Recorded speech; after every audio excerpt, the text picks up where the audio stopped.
हरे कृष्णा। श्री हरि। प्रयाग के पास चित्रकूट जिले में राजापुर नामक एक ग्राम है।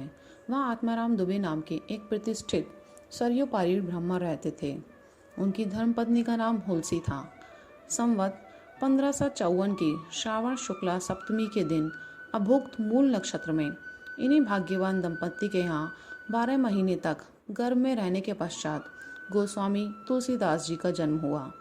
जन्मते समय बालक तुलसीदास रोए नहीं, किंतु उनके मुख से राम का शब्द निकला। उनके मुख में 3200 दांत मौजूद थे।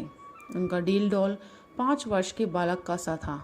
इस प्रकार के अद्भुत बालक को देखकर पिता अमंगल की शंका से भयभीत हो गए और उसके संबंध में कई प्रकार की कल्पनाएं करने लगे। माता हुलसी को यह देखकर बड़ी चिंता हुई। उन्होंने बालक के अनिष्ट की आशंका से दशमी की रात को नवजात शिशु को अपनी दासी के साथ उसके ससुराल भेज दिया और दूसरे दिन स्वयं इस असार संसार से चल बसी। दासी ने, जिसका नाम चुनिया था, बड़े प्रेम से बालक का पालन पोषण किया। जब तुलसीदास लगभग 5.5 वर्ष के हुए, चुनिया का भी देहांत हो गया। अब तो बालक अनाथ हो गया। वह द्वार द्वार भटकने लगा। इस पर जगजननी पार्वती को उस होनहार बालक पर दया आई।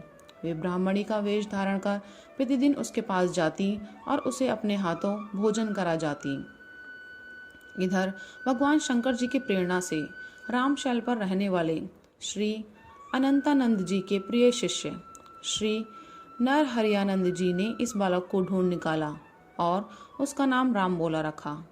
उसे वे अयोध्या ले गए और वहां संवत 1561 माघ शुक्ल पंचमी शुक्रवार को उसका यज्ञोपवीत संस्कार कराया।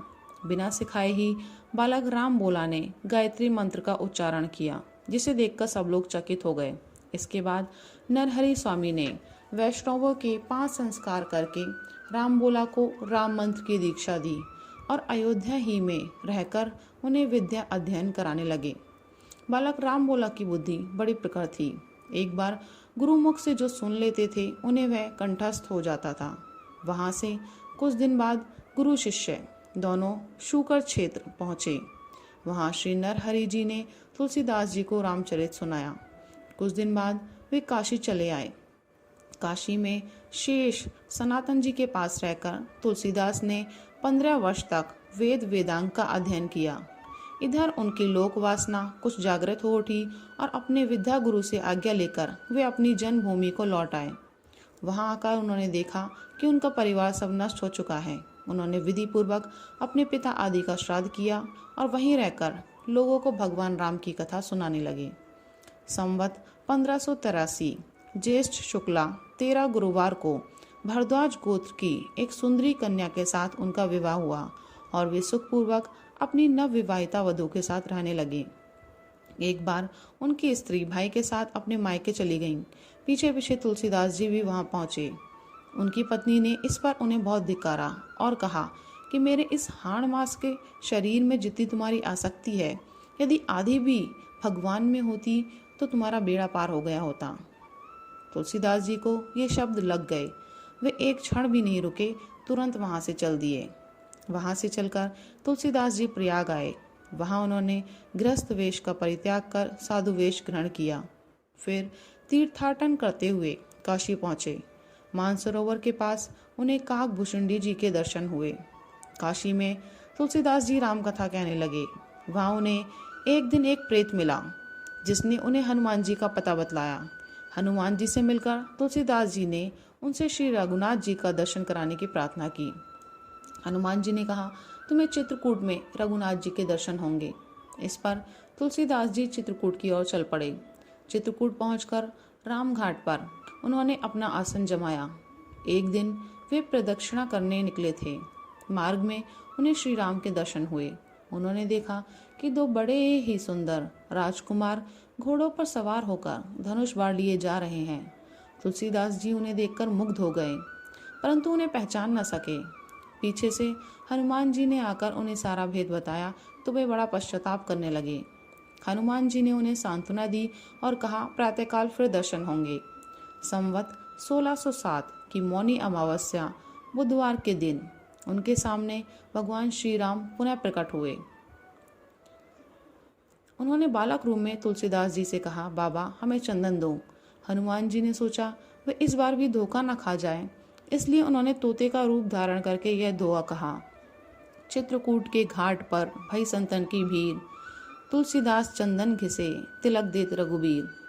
तुलसीदास जी उस अद्भुत छवि को निहार कर शरीर की सुध भूल गए। भगवान ने अपने हाथ से चंदन लेकर अपने तथा तुलसीदास जी के मस्तक पर लगाया और अंतर्धान हो गए। संवत 1628 में ये हनुमान जी की आज्ञा से अयोध्या की ओर चल पड़े। उन दिनों प्रयाग में माघ मेला था। वहाँ कुछ दिन वे ठहर गए। पर्व के 6 दिन बाद एक वट वृक्ष के नीचे उन्हें भरद्वाज और याज्ञवल्क्य मुनि के दर्शन हुए। वहाँ उस समय वही कथा हो रही थी जो उन्होंने सूकर क्षेत्र में अपने गुरु से सुनी थी। वहाँ से ये काशी चले आए और वहाँ प्रहलाद घाट पर एक ब्राह्मण के घर निवास किया। वहाँ उनके अंदर कवित्व शक्ति का स्फुरण हुआ और वे संस्कृत में पद रचना करने लगे। परंतु दिन में वे जितने पद रचते, रात्रि में वे सब लुप्त हो जाते। यह घटना रोज घटती। 8वें दिन तुलसीदास जी को स्वप्न हुआ। भगवान शंकर ने उन्हें आदेश दिया कि तुम अपनी भाषा में काव्य रचना करो। तुलसीदास जी की नींद उचट गई। वे उठकर बैठ गए। उसी समय भगवान शिव और पार्वती उनके सामने प्रकट हुए। तुलसीदास जी ने उन्हें साष्टांग प्रणाम किया। शिव जी ने कहा, तुम अयोध्या में जाकर रहो और हिंदी में काव्य रचना करो। मेरे आशीर्वाद से तुम्हारी कविता सामवेद के समान फलवती होगी। इतना कहकर श्री गौरी शंकर अंतर्ध्यान हो गए।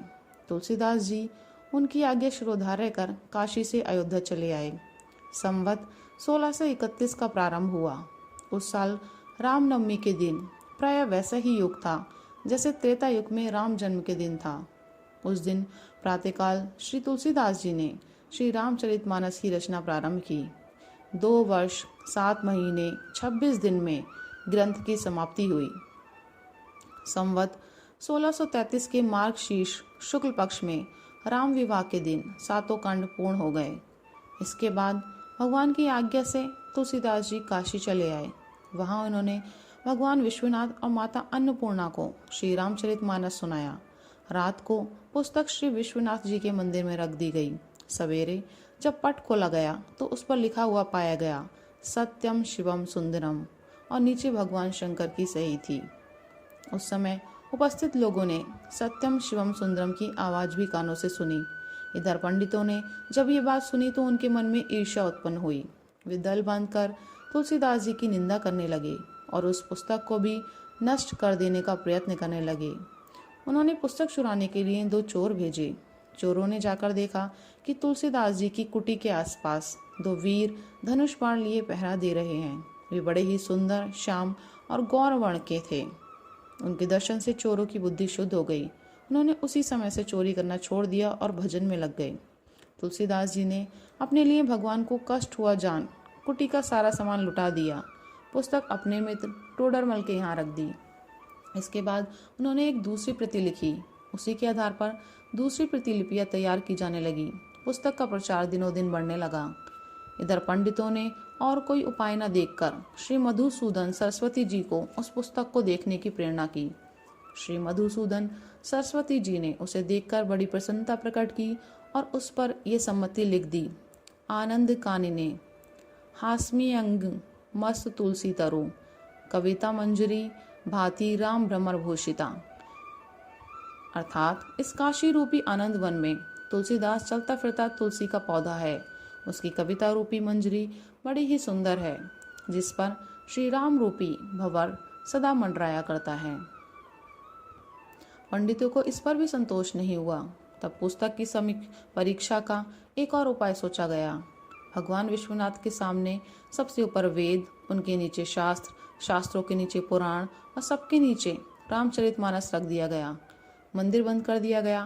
प्रातःकाल जब मंदिर खोला गया तो लोगों ने देखा कि श्री रामचरितमानस वेदों के ऊपर रखा हुआ है।